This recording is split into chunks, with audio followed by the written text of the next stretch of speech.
हाय traders. स्वागत है आपका traders club of India channel में। होप आप सब लोग ठीक है। तो बैंक निफ्टी का मार्केट एनालिसिस करते हैं 3 जून का।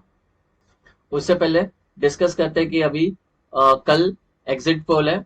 तो जो एजेंसीज होती है जो इलेक्शन का एक एक्सपेक्टेड सीट्स कौन आएगा रूलिंग पार्टी में, वो एजेंसीज होती है जिसको एग्जिट पोल बोलते हैं। तो उसके अकॉर्डिंगली जो अभी रूलिंग पार्टी है बीजेपी, ठीक है, उनको चांसेस है 340 से लेके 335 सीट्स तक। ठीक है, तो ये लोग बहुमत में आ सकते हैं। ठीक है, तो और बाकी बची हुई जो पार्ट है, जो 250 सीट, वो बाकी स्टेट्स में उनको मिले। तो ज्यादातर बहुत चांसेस है कि बीजेपी आ सकती है। तो इसका इम्पैक्ट हमें देखने मिलेगा 3 जून को, यानी मंडे को। ठीक है, तो थोड़ा प्राइस एक्शन देख लेते हैं। अभी हमारी मार्केट यहाँ पर है। जो हमारा प्राइमरी ट्रेंड है वो अभी भी इंटैक्ट है, अप ट्रेंड में इंटैक्ट है, कोई भी वीकनेस नहीं है। थोड़ा इंटरडे में पिछले 3 दिन से हम गिरते जा रहे हैं, लेकिन वापस वो नेक्स्ट डे में हमें 30 और 31 को थोड़ा सा ऊपर जाते हुए नजर आए। स्ट्रेंथ दिख रही है बैंक निफ्टी में, लेकिन निफ्टी थोड़ी सी वीक है। ठीक है, तो अभी कल अगर इसके ऊपर ये जो हमारा एक ट्रायंगल पैटर्न है, ठीक है, ये नीचे से एक हमारी एक ट्रेंड लाइन आ रही है जो सपोर्ट लाइन भी है।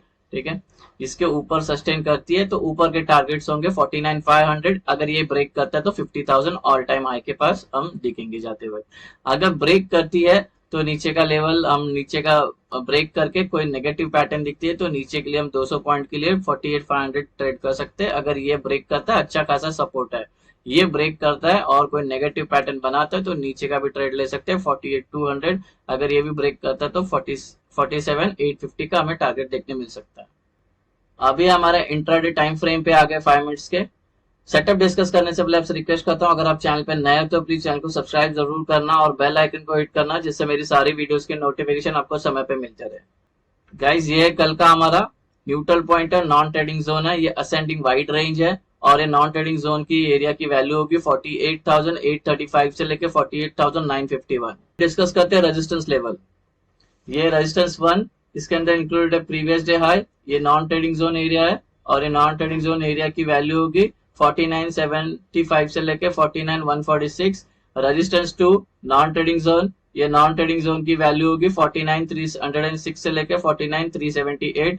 रेजिस्टेंस 3, नॉन ट्रेडिंग जोन, ये नॉन ट्रेडिंग जोन की वैल्यू होगी 49,514 से लेके 49,586। रेजिस्टेंस 4, नॉन ट्रेडिंग जोन, ये नॉन ट्रेडिंग जोन की वैल्यू होगी 49,714 से लेके 49,785। आखिरी रेजिस्टेंस 5, नॉन ट्रेडिंग जोन, ये नॉन ट्रेडिंग जोन की वैल्यू होगी 49,917 से लेके 49,989। अभी सपोर्ट लेवल डिस्कस करते हैं। ये सपोर्ट 1, इसके अंदर इंक्लूड है प्रीवियस डे लो, ये नॉन ट्रेडिंग जोन एरिया है और ये नॉन ट्रेडिंग जोन एरिया की वैल्यू होगी 48,659 से लेके 48,723। सपोर्ट 2, नॉन ट्रेडिंग जोन, ये नॉन ट्रेडिंग जोन की वैल्यू होगी 48,476 से लेके 48,555। सपोर्ट 3, नॉन ट्रेडिंग जोन, ये नॉन ट्रेडिंग जोन की वैल्यू होगी 48,276 से लेके 48,348। सपोर्ट 4, नॉन ट्रेडिंग जोन, ये नॉन ट्रेडिंग जोन की वैल्यू होगी 48,064 से लेके 48,136। सपोर्ट 5, नॉन ट्रेडिंग जोन, ये नॉन ट्रेडिंग जोन की वैल्यू होगी 47,842 से लेके 47,970। गाइज, हमारा सपोर्ट, रेजिस्टेंस और न्यूट्रल पॉइंट के रेंज डिस्कस हो गया। कोई रेंज समझ में नहीं आई तो वीडियो को पॉज करके वो रेंज आपके चार्ट पे प्लॉट करके लेना। अभी हम एंट्री और एग्जिट मार्क करते हैं। गाइस, ये कल की हमारी एंट्री और एग्जिट होगी। जब नॉन ट्रेडिंग जोन बन जाएगा उसके अपर साइड में रेड एरोज मार्क करना, लोअर साइड में ग्रीन एरोज मार्क करना।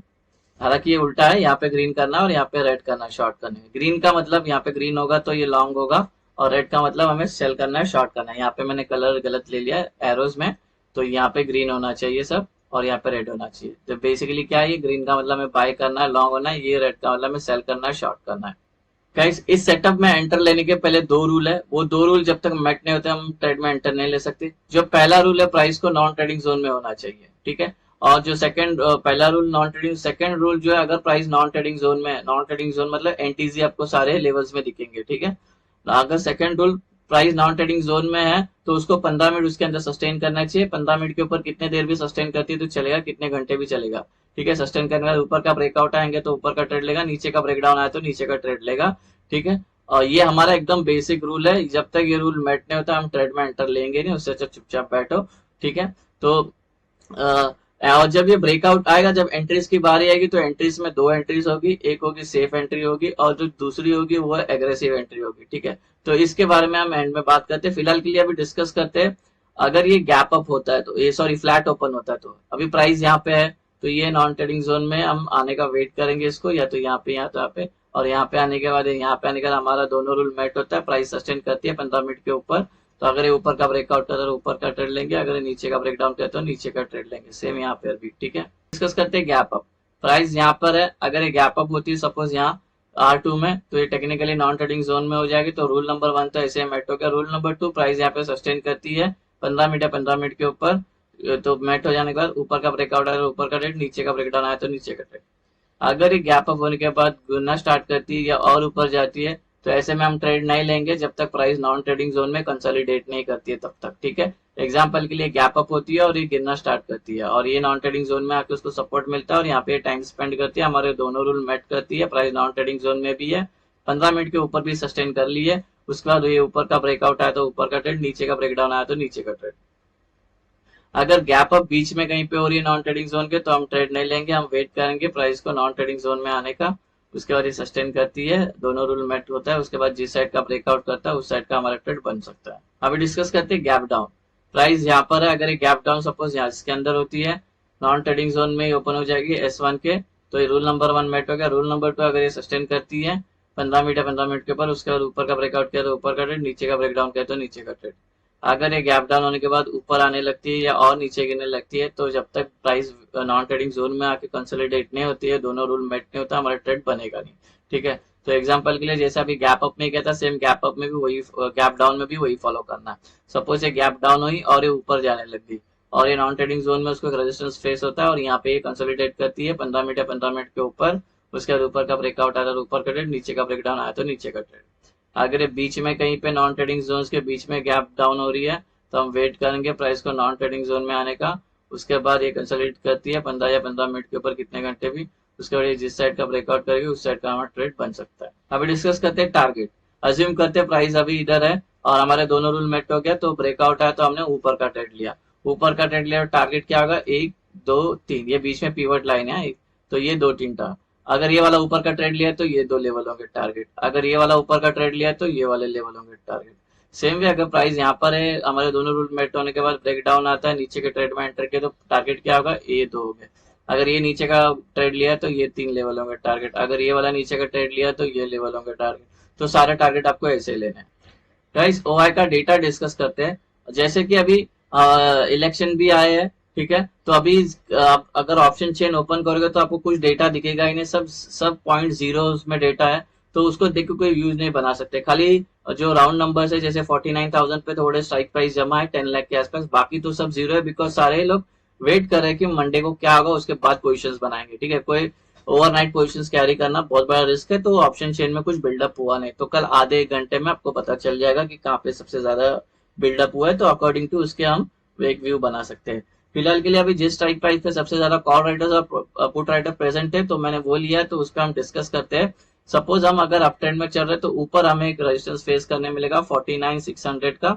ठीक है, इसको लगकर प्राइस नीचे आ सकती है, ट्रेंड चेंज हो सकता है, बिकॉज यहाँ पे कॉल राइटर्स के ओपन इंटरेस्ट ऑप्शन ओआई सबसे यहाँ पे ज्यादा है, यहाँ पर सेलर बैठे हुए, तो यहाँ पे लग के प्राइस नीचे आ सकती है, ट्रेंड चेंज हो सकता है। डाउन ट्रेंड में चल रहे तो नीचे हमें ओआई का सपोर्ट देखने मिलेगा 48,400 का, इसको लग के प्राइस ऊपर जा सकती है, ट्रेंड चेंज हो सकता है, बिकॉज यहाँ पे जो पुट राइटर्स है उसके ओआई सबसे ज्यादा है, यहाँ पर बायर्स एक्टिव हो जाएंगे। ठीक है, तो अगर आप इस ट्रेड में एंटर करोगे तो आधी क्वांटिटी यहाँ पे प्राइस बुक कर लेना, अगर बड़ी कैंडल से ब्रेकआउट करता है तो ट्रेल सेल करना, नहीं तो एक ऑप्शन है, आप सेफ एंट्री कर सकते हो।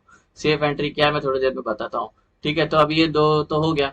अभी सेफ एंट्री का डिस्कस करते हैं, सेफ एंट्री क्या होती है। एग्जांपल के लिए अभी प्राइस सपोज यहाँ पे हमारे दोनों रूल मैट होते हैं और ब्रेकआउट आता है, ब्रेकआउट वाली कैंडल को छोड़ के नेक्स्ट जो कैंडल बनेगी वो 3 कंटिन्यू ग्रीन बननी चाहिए, साइज कोई भी चलेगा, उसके बाद जब एंटर करेंगे तो सेफ बुलिश एंट्री होगी। सेम वे अगर दोनों रूल मैट होते हैं और ब्रेक डाउन आता है, तो ब्रेक डाउन वाली कैंडल छोड़ के नेक्स्ट जो 3 कैंडल बननी चाहिए, रेड बननी चाहिए, साइज कोई भी चलेगा, उसके बाद जब एंटर करेंगे तो ये बेरिश सेफ एंट्री होगी।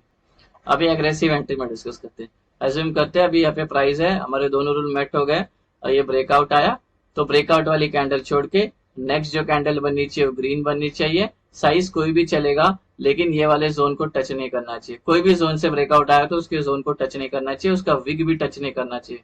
उसके बाद जब एंट्री करेगा तो बुलिश एग्रेसिव एंट्री हो जाएगी। सेम वे नीचे आती है, ब्रेक डाउन करती है, तो ब्रेक डाउन वाली कैंडल छोड़कर नेक्स्ट जो कैंडल बननी चाहिए रेड बननी चाहिए, साइज कोई भी चलेगा, पर एनटीसी को टच नहीं होना चाहिए, नॉन ट्रेडिंग जोन को। उसके बाद जब एंट्री करेगा तो एग्रेसिव बेरिश एंट्री हो जाएगी। ठीक है, अभी बात करते हैं बचा हुआ put call ratio. Put call ratio guys 0.7 चले गया। अभी थोड़ा ध्यान से सुनना, इलेक्शन के रिजल्ट्स है तो जो आईवी और विक्स है ये बहुत आएगा। विक्स हमारा तो जो लास्ट सेशन क्लोज हुआ वो 24 पे क्लोज हुआ है, और आईवी तो एटीएम पे यूजुअली 17-15 की आईवी होती है, अभी वो चली गई 25 पे। तो ये मंडे को ऑलमोस्ट ये 35 क्रॉस कर देगी और ये भी 30 क्रॉस कर देगी। इसका मतलब क्या है, जो प्रीमियम हो गए वो हमारे इन्फ्लेटेड प्रीमियम होंगे, मतलब बहुत हाई कॉस्ट पे प्रीमियम होंगे। समझो अभी 50, अभी समझो ये मार्केट यहाँ पे है 49,000 पे है, तो 49,000 का जो है हमारा जो स्ट्राइक प्राइस पे वो चल रहा है 800 रुपया। 800 रुपया तो इसके अंदर इन्फ्लेटेड रेट है, ये प्राइस बढ़ी हुई अपने इलेक्शंस के वजह से। अगर सपोज ये ऊपर नहीं गई नीचे आई तो ये 800 ना एक सेकेंड में आपको ये 400 दिखने में आ जाएगा। तो ये जो एंट्री मारेंगे बुलिश साइड में उनके तो डायरेक्ट बहुत बड़े बड़े एसएल कटेंगे। तो थोड़ा सा आउट ऑफ द मनी में ट्रेड करना, अगर रीजनेबल मॉडरेट ट्रेडर हो तो ठीक है, सेफ एंट्रीज के लिए 200-300 पॉइंट आउट ऑफ ट्रेड करोगे तो भी चलेगा, क्योंकि बहुत आईवी हाई होने एसएल काटने का काम करेगी। स्टैडल लॉन्ग स्टैडल और लॉन्ग स्ट्रैंगल तो करना ही नहीं, वो थोड़ा सा मैं तो बोलता है डायरेक्शनल ट्रेड करोगे तो ज्यादा अच्छा होगा, क्योंकि एक प्राइस अगर रुकती है उसके बाद एंटर करना प्राइस एक्शन देख के, तो वो सही रहेगा, लॉसेस भी कम होंगे और ज्यादा टेंशन भी नहीं होगा। तो गाइस ये बन गया हमारा इंट्राडे मंडे का सेटअप। होप आपको ये सेटअप पसंद आया तो वीडियो को लाइक शेयर सब्सक्राइब करना। Thank you very much.